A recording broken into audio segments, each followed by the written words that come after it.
যারা রাজপথে থাকবে মাটি কামড়ে, তারাই হচ্ছে প্রকৃত কর্মী।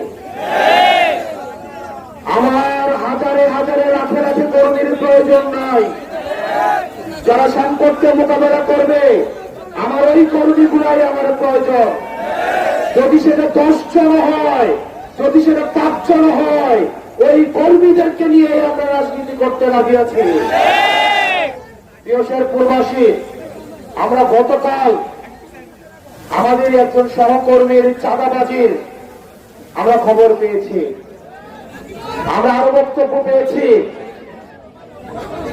আমার এইসব আমার নিজের অন্য দলের চাঁদাবাজ যদি কেউ হয়ে থাকে, তাহলে আপনারা তাকে ধরে থানায় দিয়ে আসবেন।